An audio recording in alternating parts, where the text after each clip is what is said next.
2022, Ibu. Ambil mata kuliah WP, wawasan pendidikan. Semua sudah? Sudah, Bu, di semester 1 landasan pendidikan. Ya, saya tanya sekarang, tolong dijawab ya, soalnya kalau nge-Zoom tidak ada interaksi, jadi saya ngomong sendiri, saya nggak mau, jadi tolong ada interaksi. Mata kuliah MKDK yang sudah diambil apa saja? Silakan. Kewarganegaraan. Ya, Ekal coba deh, salah satu perwakilan. MKDK itu kami ada kewarganegaraan, perkembangan pendidik sama wawasan pendidikan. Wawasan TBP belum ya? Teori belajar pembelajaran belum ya? Berarti Belum. ini mata kuliah MKDK yang ketiga ya? Perkembangan peserta didik ya kan? Yang ketiga ya. Anda tahu ini berapa Iya. SKS mata kuliahnya? 2 SKS, Ibu. Ya, betul, 2 SKS ya. 2 SKS kita mulai dari pekan ini hingga akhir Mei. Artinya 16 kali pertemuan. Ya, di RPS sudah disampaikan apa saja yang akan kita pelajari selama 16 kali pertemuan tersebut. Kemudian karena kita harus daring ya, karena tidak adanya kelas atau kelasnya masih banyak sekali yang belum siap untuk digunakan karena ada 2 gedung besar yang sudah dihancurkan ya untuk dibuat tower baru. Kemudian juga kami di Fakultas Ilmu Pendidikan ya, saya setiap hari ada di Fakultas Ilmu Pendidikan. Ini pun kelasnya juga sudah full ya, jadi mungkin sekali-sekali nanti kita akan luring, tidak 100% daring. Jadi saya juga mau tahu Anda ya, mungkin nanti di pertemuan keberapa saya sampaikan kita harus luring. Saya melihat kondisi kelas dulu di fakultas saya apakah bisa ditempati atau tidak ya. Kemudian sekalipun kita dengan daring, saya mohon Anda Haikal khususnya membuat presensi kehadiran melalui link Google Form atau apa yang bisa teman-teman itu mengisi. Dan untuk tugas-tugasnya pun harus sesuai yang ada di RPS ya. Nanti tolong RPS-nya dibaca. Kemudian karena ini perkembangan peserta didik, Anda kan menjadi calon pendidik nantinya ya. Ketika lulus Anda akan jadi guru matematika.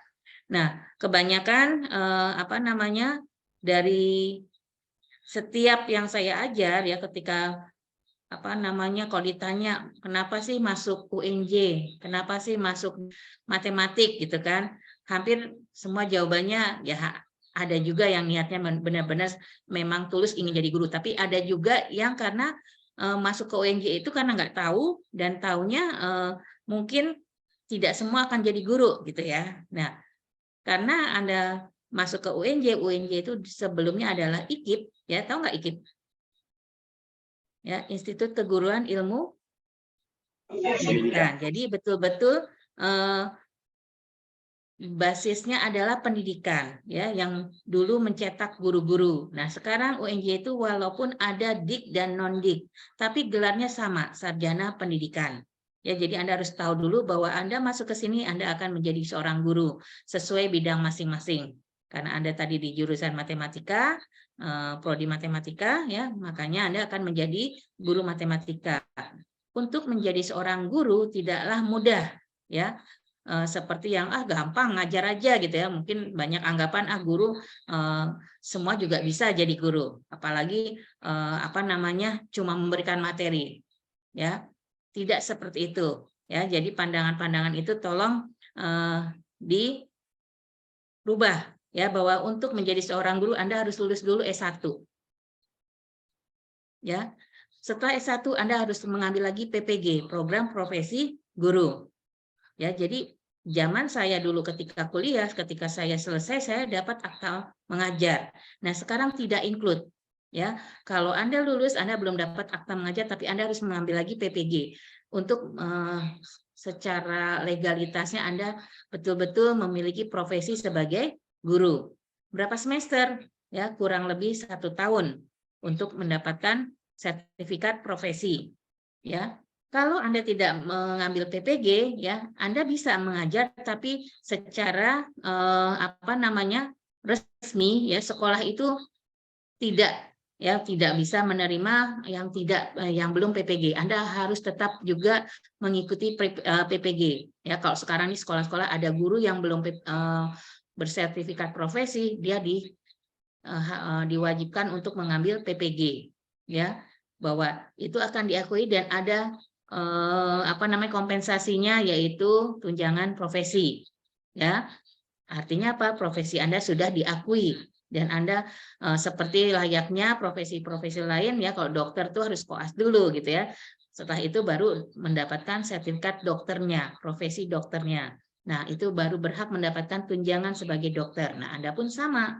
Ketika sudah mengikuti PPG, mendapatkan sertifikat profesi, Anda baru bisa yang mendapatkan tunjangan sebagai guru, tunjangan profesinya seperti yang ada di sekolah-sekolah itu ya.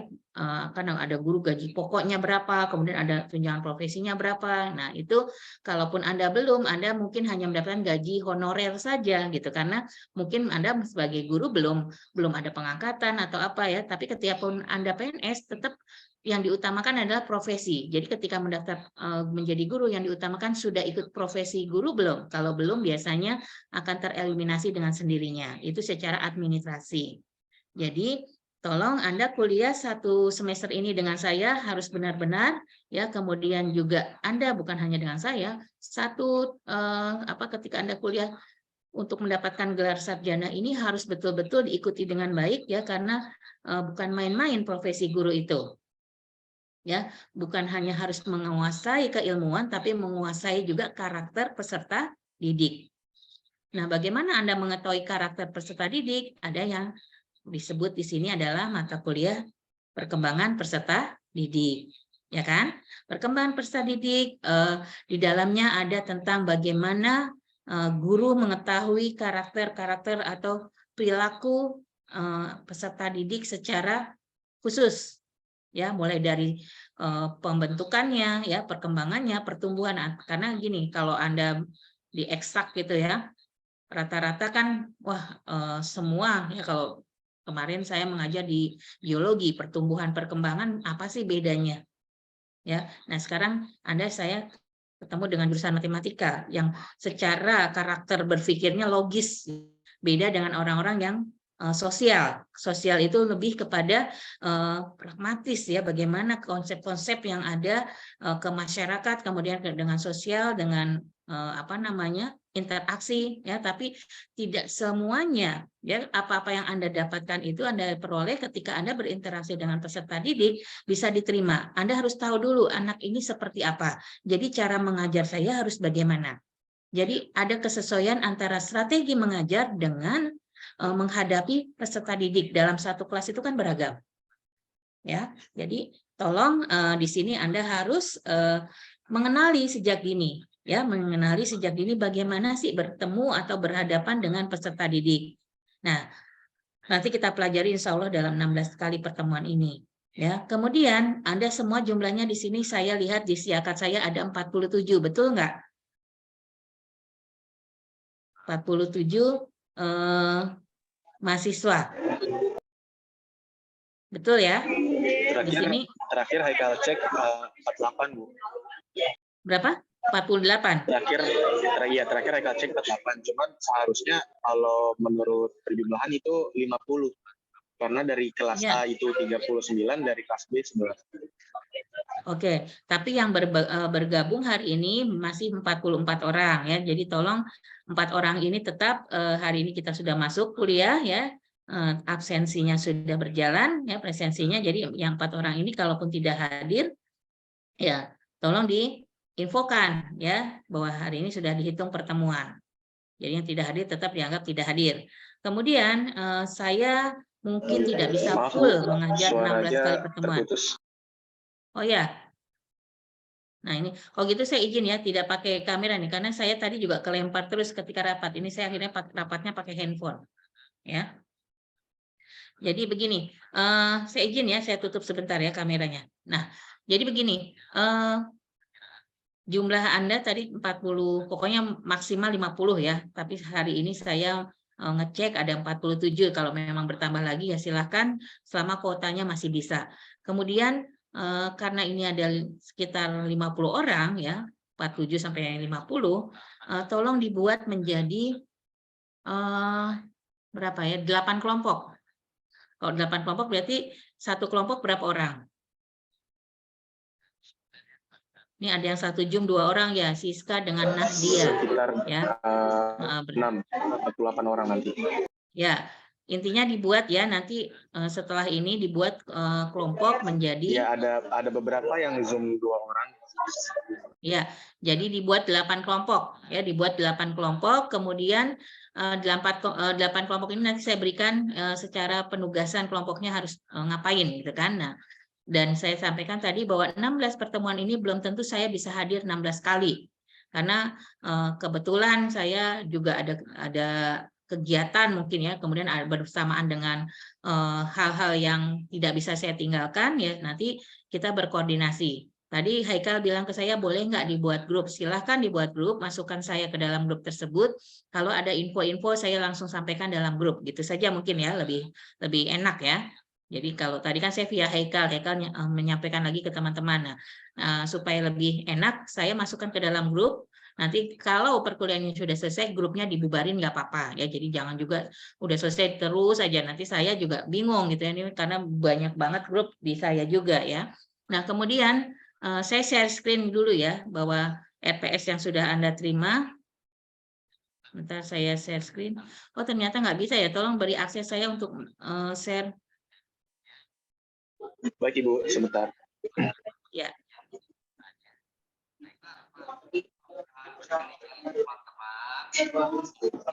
Apakah sudah bisa Bu? Ya. Apalagi dari padat sekali. Jadi silakan saja nanti teman-teman yang mungkin serta jika tidak ingin ke Bukit Tinggi, difasilitasi saja Pak. Oke, langsung ke hotel, mau istirahat atau lain sebagainya, itu kita fasilitasi. Jangan dipaksakan, takutnya nanti kecapean ada yang sakit. Ya, sudah kelihatan? Sudah terlihat, Bu. Ya, oke. Ya. Sorry, ini wawasan pendidikan. Ini kan perkembangan ya. Tuh kan, saya salah. Maaf, saya tutup lagi. Sebentar.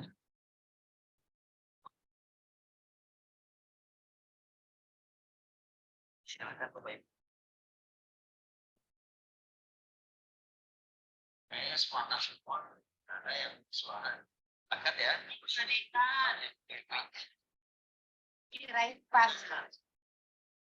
Raih pada mau PNP pakai yang warna mana? Sebentar. Ini belum saya, ini kan dari WA saya ya, tadi habis nge-share Haikal ya.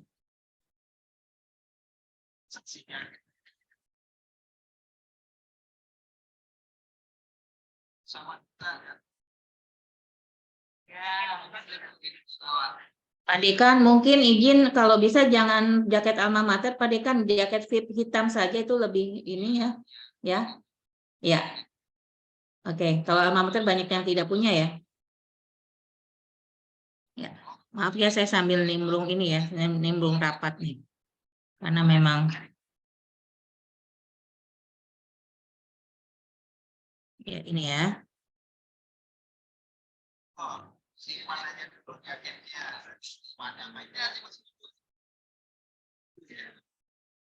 Ya.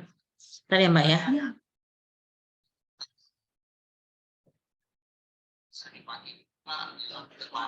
Sudah belum? Sudah, Bu. Sudah ya. Oke. Sebentar.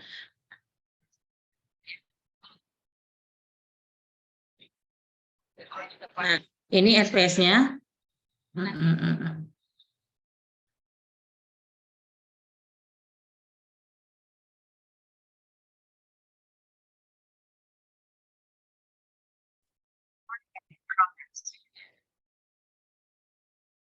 dan berbaik.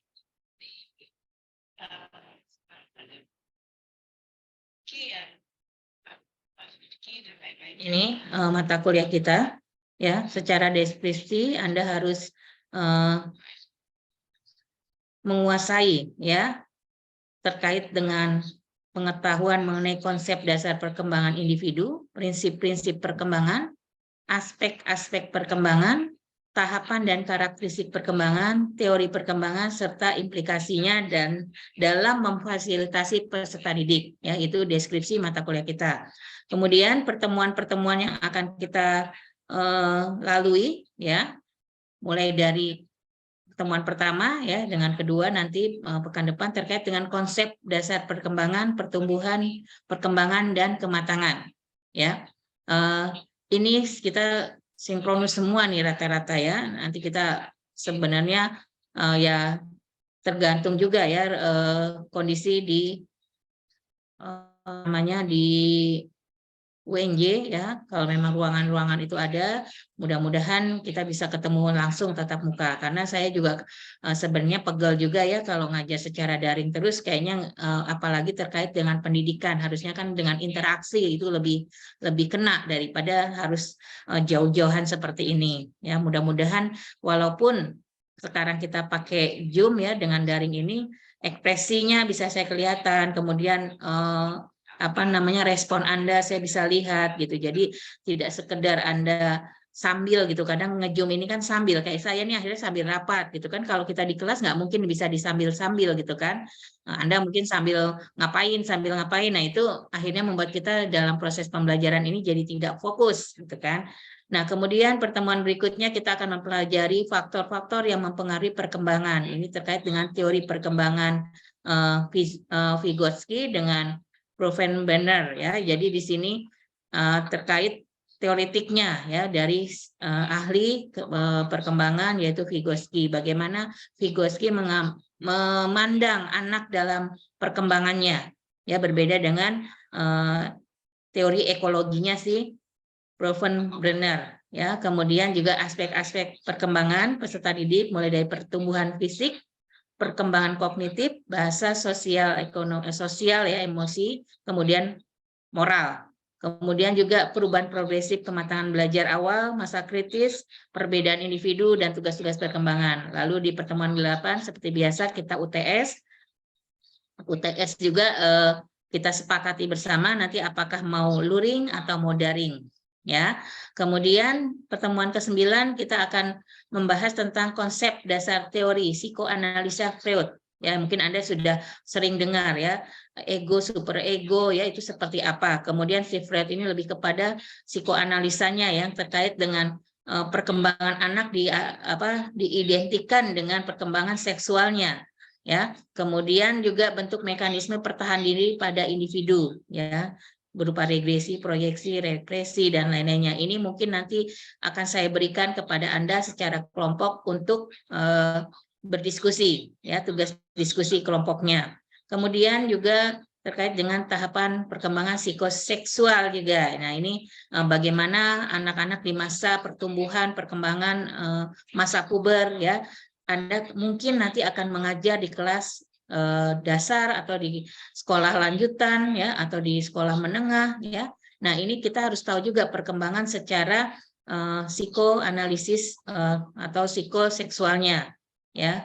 Kemudian di pertemuan 10 kita akan membahas tentang konsep dasar teori behavior, kemudian classical conditioning, ya, kemudian perkembangan yang terkait dengan classical conditionernya si Pavlov, ya, dan Skinner. Kemudian teori belajar Albert Bandura, ya, dan perkembangan yang terkait dengan implikasi dari behavior tersebut. Pertemuan 11 masih konsep dasar teori kognitif, kemudian juga teori perkembangan Piaget, ya. Kemudian di sini juga teori perkembangannya si Vygotsky lagi, tapi yang sifatnya scaffolding, ya, seperti apa. Kemudian kasus-kasus dalam pembelajaran dalam teorinya si Vygotsky. Kemudian sampai ini pertemuan ke-12 terus ya, Anda bisa baca sendiri ya satu-satu. Maslow ya, teori kebutuhan, motivasi, kemudian teori hierarki kebutuhan Maslow, kemudian humanistik si Roger ya, kemudian juga implikasi teori humanistik atau humanisme ya. Ini akan Anda dapatkan semua ya sampai pertemuan ke-15, kemudian pertemuan ke-16-nya kita UAS ya. Di sini ada rancangan pembelajaran, Anda harus membuat satu kasus ya perkembangan pembelajaran berdasarkan hasil wawancara Anda dengan guru atau dengan orang tua ya, nanti dalam bentuk portofolio. Ini adalah UAS-nya dalam bentuk makalah ya, tugas akhirnya ya. Kurang lebih itu secara petunjuk ada di RPS semua, nanti coba Anda detailkan membacanya. Kemudian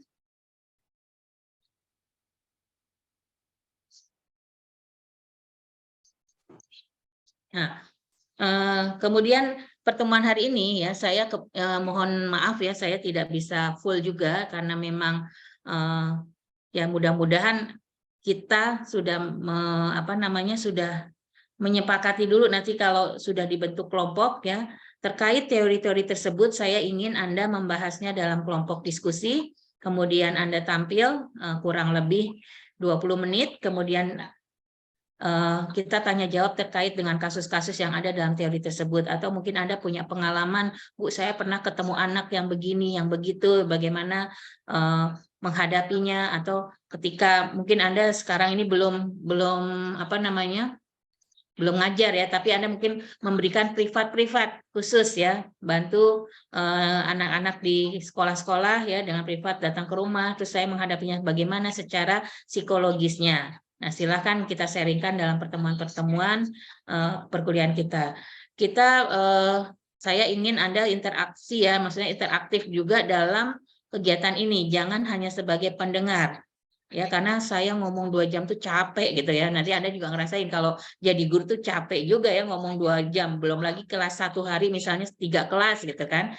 Nah, jadi saya ingin kita sharing, Anda juga aktif ya memberikan solusi terhadap diskusi ya, bukan menjatuhkan atau bukan kita harus terbiasa mendiskusikan sesuatu yang bermakna, yang saling mensupport, bukan untuk menyalahkan ya, karena kebiasaan kalau mendiskusikan sesuatu tuh kamu tuh salah atau menjatuhkan sesuatu yang sudah diketahui, di ngetes gitu, nih dia ngerti apa enggak gitu ya, itu kita hilangkan yang begitu, tapi kita saling memberi support bahwa segalanya kita belajar di sini. Anda juga saling ya memberikan informasi, mungkin karena Anda lebih banyak baca buku, lebih banyak membuka sosmed atau media-media lain, pengetahuan Anda lebih banyak daripada saya. Kalau saya mungkin berdasarkan pengalaman, ya pengalaman mengajar saya sudah 25 tahun gitu kan. Nah, Anda mungkin pengalaman secara teoritiknya, secara membacanya, secara kemampuan Anda berselancar di media sosial. Kalau saya mungkin berselancarnya terbatas ya, tapi mungkin Anda punya kemampuan yang lebih. Nah, ini kita sharing di sini. Ada experience-nya, ada juga teoritiknya. Ya, jadi kita sama-sama di sini membangun kelas yang aktif, membangun kelas yang kondusif supaya pembelajaran kita ini tidak terkesan menggurui. Ya, saya tidak nggak mau menggurui. Ya, kita sama-sama memberikan, karena gini, pembelajaran itu asik dan enak kalau kita saling memahami, saling menghargai dan memberi kesempatan. Ya, tidak, kelas ini bukan milik saya, kelas ini milik kita bersama. Ya, jadi semua punya kesempatan untuk menyampaikan pendapat, untuk mendiskusikan masalah atau sesuatu yang Anda hadapi. Ya, sepakat ya untuk ini? Sepakat, Ibu. Ya? Baik, Ibu. Baik ya. Oke. Sekarang saya bertanya kepada Anda. Ya, Anda pernah mengenal kata perkembangan ya, atau pernah dengar atau sering kata perkembangan. Nah, apa sih yang membedakan perkembangan dengan pertumbuhan ya? Kalau orang-orang biologi yang mungkin SMA sebelumnya Anda pernah belajar tentang pertumbuhan, terus tentang perkembangan. Apa sih yang membedakan antara pertumbuhan dengan perkembangan pada diri manusia? Silakan, siapa yang mau? Ya, silakan Haikal.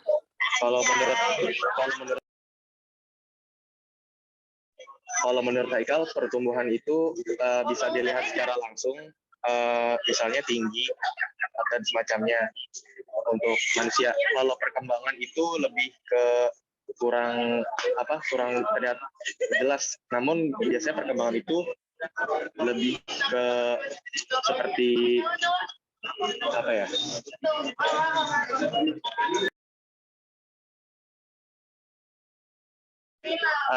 Sesuatu evolusi manusia sifatnya misalnya dari yang bisa berhitung 1+1 menjadi lebih baik lagi gitu, lebih bisa perkalian kayak gitu.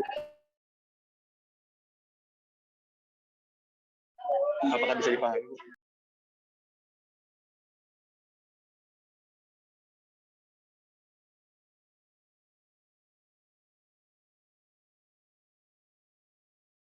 Ya, silakan ada yang mau menanggapi atau menambahkan dari yang disampaikan oleh Haikal. Ya, Bu, izin silakan. Diki. Ya, silakan Diki Perkenalkan, Nofri. saya Diki Nofri Kurniawan. Saya ingin menambahkan pernyataan dari Haikal. Kalau perkembangan itu biasanya dari cara berpikir, terus kematangan emosi. Kalau pertumbuhan itu biasanya dalam bentuk fisik manusianya gitu, Bu. Ya, oke. 2 poin ya. Pertumbuhan lebih terlihat dari segi apa? Fisik, Ibu. Fisik. Ya, bisa diukur nggak kalau pertumbuhan? Bisa, Ibu. Bisa ya. Kemudian kalau perkembangan apa bisa dilihat dari segi fisik? Ibu, maaf suaranya terputus, Bu. Ya, kalau boleh ya.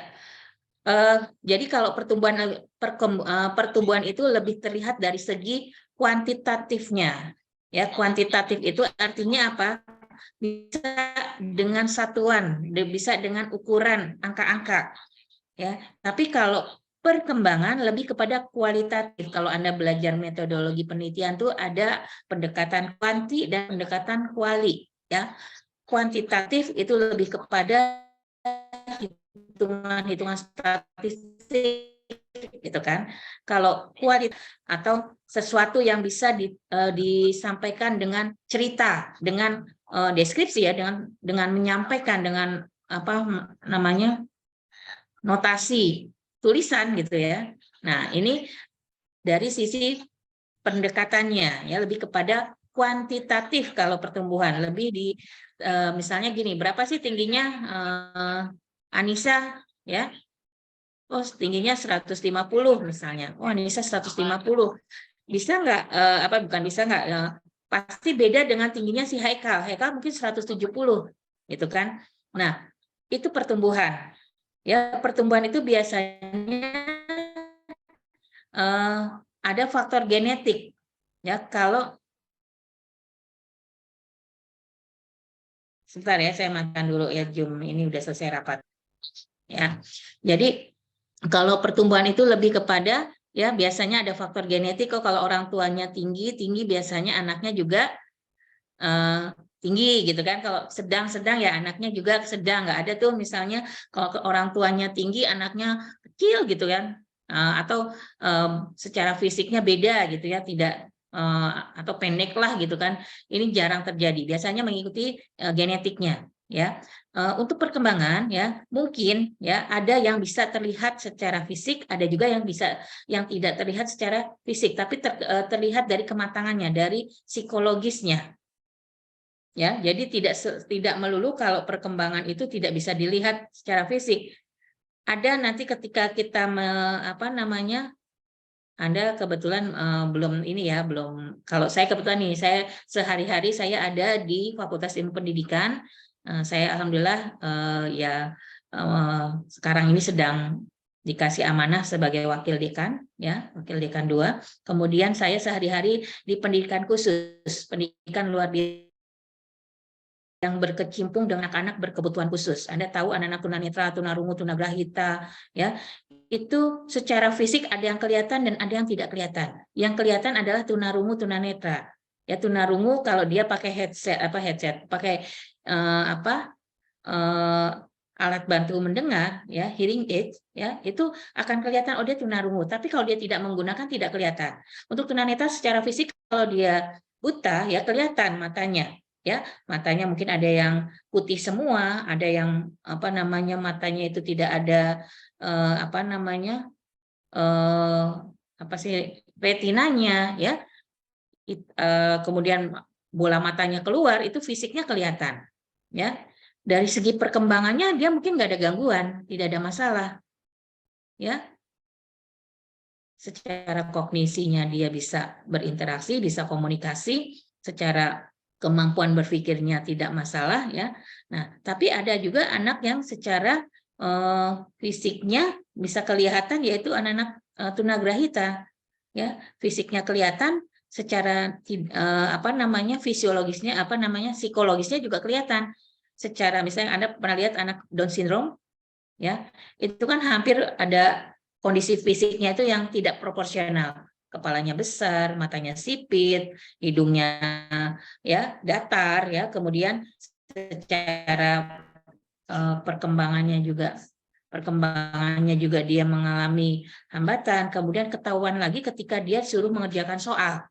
Ketika suruh mengerjakan soal yang paling mudah aja dia nggak selesai dalam waktu misalnya setengah jam, muter aja ke situ. Nah, nanti Anda akan ketemu tuh kalau misalnya di kelas dengan anak-anak yang seperti ini. Mungkin juga ada anak yang super aktif. Ya, ada anak yang berbakat. Itu kajian-kajian kami di pendidikan khusus.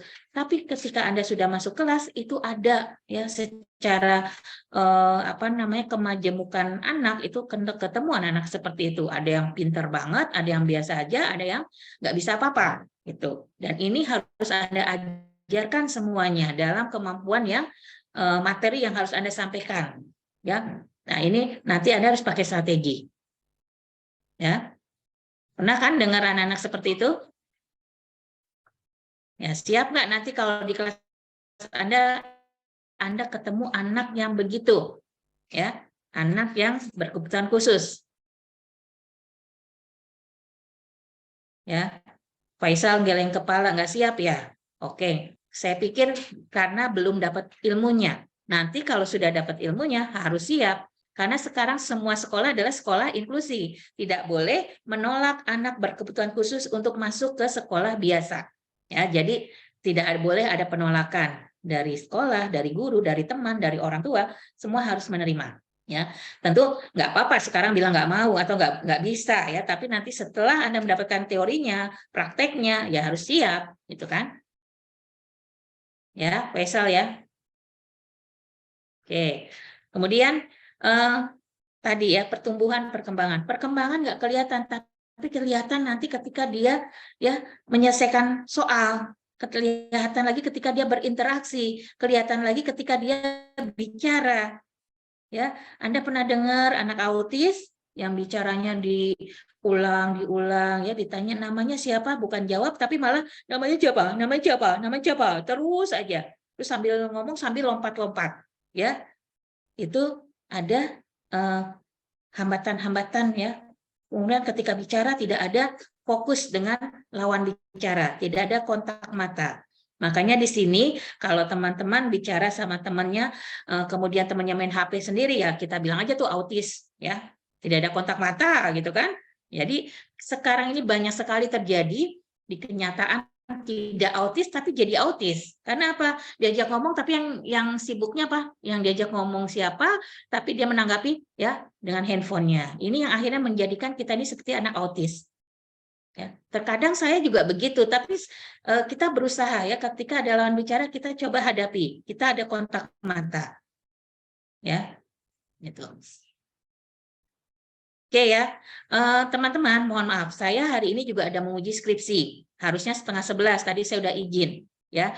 Jadi ini semuanya bersamaan. Ini untuk pengantar aja, ya, untuk memotivasi Anda aja, membuat Anda coba membaca. Ya, membaca berbagai literatur terkait dengan pertumbuhan dan perkembangan. Ya, saya tidak berlama-lama dulu di pertemuan ini ya Haikal ya. Tetap presensinya di jalan. Kita sudah ada di grupnya belum? Apa Ibu? Suara Ibu tidak terdengar. Ya. Ya, ini juga ada apa sinyal saya nggak bagus ya. Saya nggak dengar Anda ngomong. Ya, oke ya itu dulu. Saya mohon maaf untuk pertemuan hari ini tidak sampai sesuai jam ya, tapi insya Allah di pertemuan berikutnya. Ya, silakan Anda baca dulu RPS-nya, Anda baca literatur yang lain terkait dengan pertumbuhan perkembangan. Insya Allah pekan depan kita bahas lebih dalam lagi. Dari saya cukup sekian, mohon maaf. Terima kasih. Assalamualaikum warahmatullahi wabarakatuh. Waalaikumsalam warahmatullahi Terima wabarakatuh. kasih Ibu. Terima kasih Ibu. Ibu maaf, Salam Ibu. maaf Bu, Terima kasih mohon Ibu. nanti udah